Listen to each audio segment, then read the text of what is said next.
नमस्कार दोस्तों, मैं राजेश कुमार शर्मा यूट्यूब चैनल राजनीतिक पक्ष में आपका स्वागत करता हूं।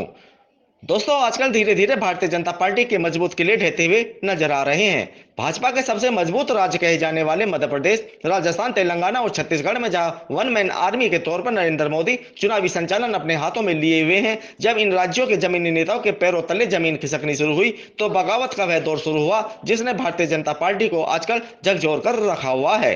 इन राज्यों के जब भाजपा के बड़े बड़े दिग्गजों को दिन में तारे नजर आने लगे तो कोई खुलकर तो कुछ नहीं बोल रहा है, लेकिन अंदर खाने केंद्र नेतृत्व को सबक सिखाने के लिए अपनी अपनी गोटियां फिट करने में लग गए हैं। हालात यह है कि स्थिति सामान्य करने के लिए भाजपा के शीर्ष नेतृत्व को अपना सब कुछ यहां झोंकने पर मजबूर होना पड़ रहा है, लेकिन स्थिति और भी विकट होती चली जा रही है। कुछ ऐसी ही स्थिति भारतीय जनता पार्टी की उत्तर प्रदेश में भी है। फर्क सिर्फ इतना है कि जहां दूसरे राज्यों में भाजपा अंदरूनी लड़ाई में फंसकर अपना जनाधार खो रही है, वहीं उत्तर प्रदेश में भारतीय जनता पार्टी को उनके सहयोगी दल, विशेषकर ओम प्रकाश राजभर की सुहेलदेव भारतीय समाज पार्टी और अनुप्रिया पटेल का अपना दल असहज किए हुए है। वैसे ही कसर समाजवादी पार्टी और बहुजन समाज पार्टी के मुखियाओं की वह रणनीति पूरा कर रही है, जिसमें कहीं ना कहीं भाजपा बुरी तरह फंसती हुई दिखाई दे रही है। दोस्तों, अब आप सोच रहे होंगे कि जब अखिलेश यादव और मायावती के बीच चुनावी रण में 36 का आंकड़ा है, तो ये दल भारतीय जनता पार्टी को नुकसान कैसे पहुंचा सकते हैं। दिमाग में तो यह भी प्रश्न उठ रहा होगा, इन दोनों की लड़ाई में फायदा तो भारतीय जनता पार्टी का होना चाहिए। राजनीति के जानकारों की माने तो इस बार उत्तर प्रदेश की राजनीति में ऐसा कुछ होता दिखाई नहीं दे रहा है। पहले आपको बताऊंगा कि ओम प्रकाश राजभर और अनुप्रिया पटेल से भारतीय जनता पार्टी आजकल असहज क्यों है, और उसके बाद विश्लेषण इस बात का होगा कि समाजवादी पार्टी और बहुजन समाज पार्टी ने ऐसा कौन सा राजनीतिक चक्रव्यूह उत्तर प्रदेश में रचा है जो भाजपा की मुश्किलों में इजाफा कर रहा है।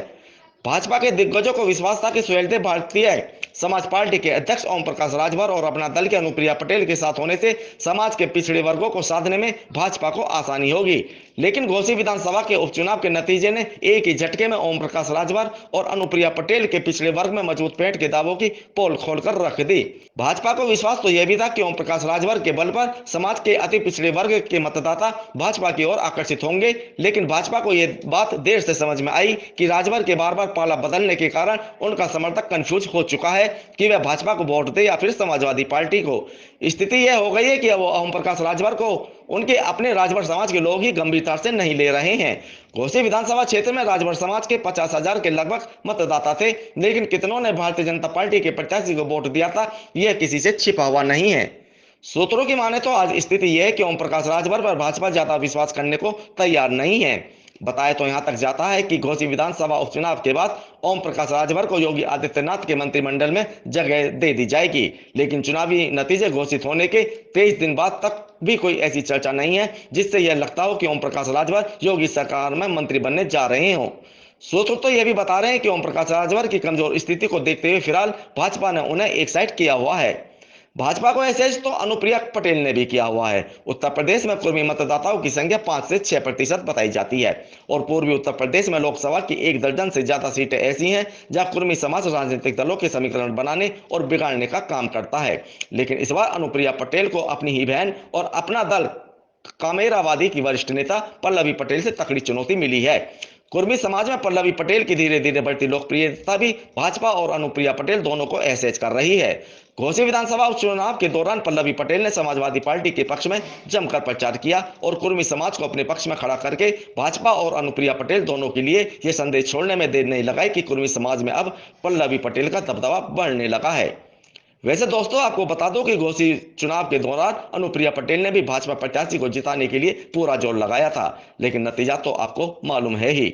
अनुप्रिया पटेल तो अपने संसदीय क्षेत्र मिर्जापुर की उस जिला पंचायत सीट से भी अपनी पार्टी के प्रत्याशी को नहीं जिता सकी, जहां से पिछली बार उनकी ही पार्टी की रिंकी कौल चुनाव जीती थी।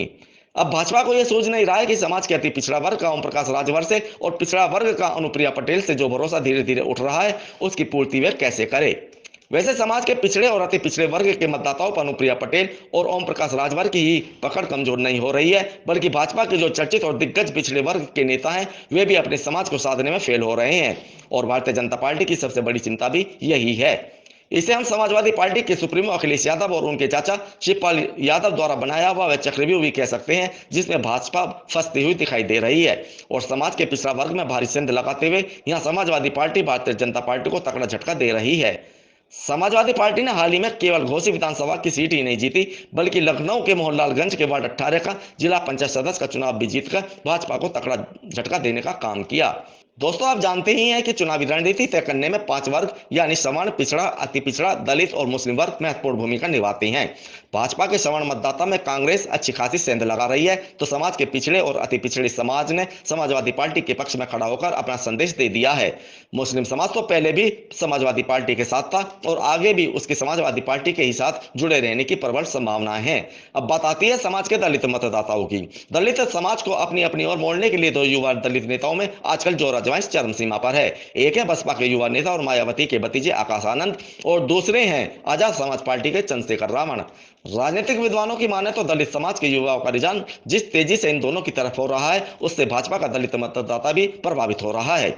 आकाश आनंद तो उत्तर प्रदेश की सीमाओं से बाहर निकलकर राजस्थान, मध्य प्रदेश, छत्तीसगढ़, तेलंगाना तक जाकर दलितों को साथ कर भारतीय जनता पार्टी को ऐसेज कर रहे हैं। इन राज्यों में जो दलित मतदाता धीरे धीरे भारतीय जनता पार्टी के साथ जुड़े थे, उनका रुझान एक बार फिर बसपा की तरफ होना निश्चित ही चौंकाने वाला है।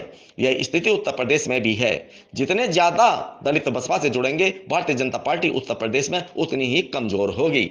अब दोस्तों, हम यह भी कह सकते हैं कि भारतीय जनता पार्टी का पिछड़े और अति पिछड़े समाज में घटता जनाधार तो उसके लिए चिंता का विषय है ही, साथ ही एक बड़ी चिंता उसके सहयोगियों ओम प्रकाश राजभर और अनुप्रिया पटेल का भी नाकाम होना है।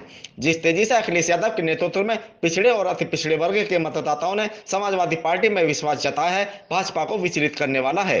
साथ ही दलित मतदाताओं को रिझाने में मायावती और आकाश आनंद की रणनीति तो असर दिखा ही रही है, साथ ही चंद्रशेखर रावण की बढ़ती लोकप्रियता से भी भारतीय जनता पार्टी आजकल असहज है। अब भाजपा को सोचना यह होगा कि इस बार उत्तर प्रदेश में लोकसभा की 80 सीटें जीतने का जो सपना उसने पाला है, उसे वे कैसे पूरा करेगी। लेकिन इतना तो तय है कि जिन अखिलेश यादव और मायावती को भाजपा अभी तक हल्के में लेती आई है, इस बार भी उन्हें हल्के में लेना उससे भारी पड़ सकता है।